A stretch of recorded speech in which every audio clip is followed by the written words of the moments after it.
what I learned from my summer garden. I enjoy doing it. I actually gonna do it again actually for the fall, and I learned a lot. It was challenging, it was fun, it was relaxing, it was like therapy. I truly enjoyed it, and I could call myself a soil sister. My cousin made this shirt. Shout out to Ashanta Campbell. Um, and so for what I grew in my garden was watermelon, zucchini, squash, cucumbers, tomatoes, okra, bell pepper.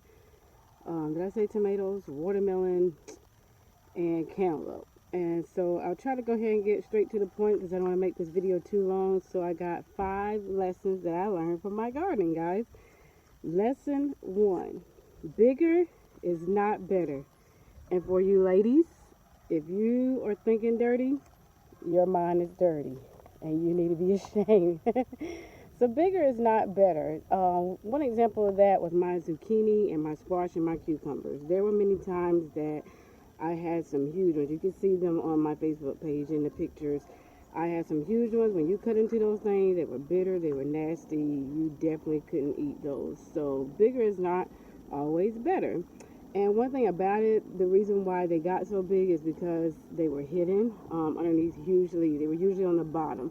And one thing that I paid attention with that is that the kind of growth that you don't want to have is usually in secret or in shady places. So you don't want that growth in your life if this has to be grown in the dark. And basically, nothing healthy is going to grow in the dark either. So I thought that was pretty neat. Lesson number two, and we heard this before, and this is reap what you sow.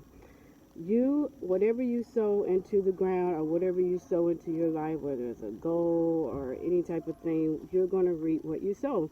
And by that is getting your soil right for your plants or getting everything lined up for your goals. Same thing is going to apply to gardening. When you get home from work or get home from your activities, you're going to have to go out there and you're going to have to water your plants. You're going to have to prune those leaves, get those weeds out, and things like that. And if you do all that, you're going to get a bountiful harvest. You're going to be sharing it with people. You're going to be eating your own food, and you're going to reap the benefits of all that. You'll be getting exercise by doing that. You'll be getting relaxation. Your budget will even be smaller because you won't be eating out as much. And you'll be eating healthier. So with gardening, you reap what you sow. If you don't do anything, if you go in the house and you don't go out there to your garden, you might get a little harvest for a little while because then you may get rain from above and then the sun, but you won't really get that bountiful harvest if you don't reap what you sow. Lesson three: something so tiny. I meant to bring a seed out here, but you know what seeds look like. And this lesson kind of goes back to lesson two. Something so tiny can still produce so much. We all heard the scripture of faith, having faith as small as a mustard seed. That's all you need, guys. If you have a small goal, fine. You can always work towards larger goals. All you have to do is start small. It doesn't take much. If you start small, work at that goal every day, or work towards your growth or whatever you have going on in life, you will produce a lot. Something so tiny can produce so much. I just sat back and watched all my seeds. I think my smallest seed to date might be my collard greens, so I don't know how they're gonna look. But the smallest seed from my summer garden, actually I can't remember. I think it was cucumbers, and it produced a lot. It's just amazing that something so tiny can produce so much. Lesson four, and I'm almost done. Lesson four is patience is key. When I first started my garden, my dad, he was laughing at me because I started off with seeds. A lot of people either start off with seeds or they start off with transplants. And transplants is where you got a head start with your plants, and those are sold in stores.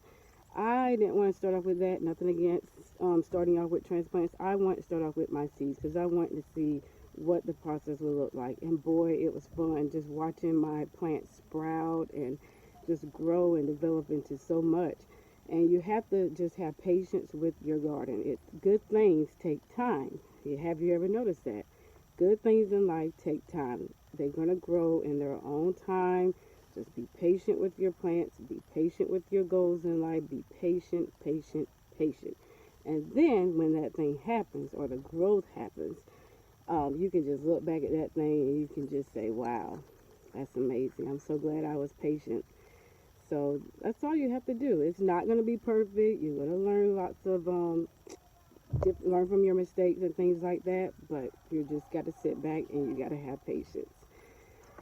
My last lesson is failure is the stepping stone to success. I use this app called Seed to Spoon. So I did my little journaling in there. Like I said, X, Y, and Z sprouted on this day or grew on this day, harvest on this day, stuff such and such. So when I do my summer garden for next summer, I can learn from my mistakes. And some of the mistakes that I did make was I didn't really look up what truly grows in summer. I just assumed they grew in summer. So like with my spinach, they didn't do that well because they're not a summer crop. And I didn't get upset about it. I just said, oh, okay, I'll just plant them in the fall or the winter when it's colder. So that's all you have to do. And then sometimes your plants, when you come home and you look at your plants, you might see some of their leaves are browning or they're growing slower. All you have to do is learn from your plants. Watch them and learn. Same thing with life. You can apply the same concept to life. You learn from your failures, you learn from your mistakes, and you just keep it moving and you just work towards it. So that's all my lessons that I learned from gardening. Gardening, you can learn a lot from it and you can apply a lot to your life. I hope you guys learn a lot from this, and I can't wait to see what my fall garden is going to be like. And it's behind me. You may not be able to see me. Yeah, we're going to get those rows dished up, and I can't wait to see what fall garden has in store. Thank you for watching.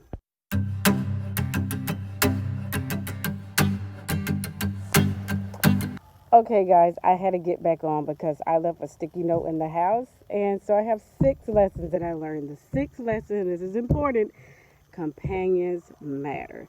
So when I planted my garden, I didn't really look up what grows well next to what. I just kind of winged it, played it by ear. So my cucumbers, those plants are wild. They attach to any plant that's beside them. They basically, in a sense, need their own field because they are that wild and aggravating. So I planted them next to my squash, and they slowed my squash growth. I mean, my squash, they were tiny, and I just thought, okay, people told me that some of your harvest is going to be smaller than the grocery store, but it's going to be better. So I was like, okay, maybe that's it.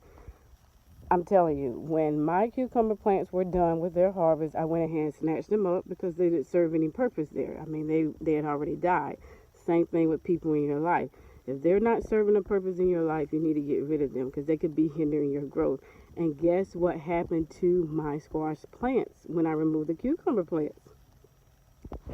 They blew up. They didn't get too big because remember what my first lesson was: bigger isn't always better. They just got bigger, slightly bigger, and then I just had a lot more. I mean, I had squash after squash after squash after squash. It's like my squash plants would say, thank you so much for getting rid of those cucumber plants. So that's what you have to do. You have to get rid of those folks or things. It doesn't have to be a person. Get rid of those things in your life that is hindering your growth. And when you remove those things, you will do just like my squash plants did. You would just grow and grow. All right, I think I'm done now.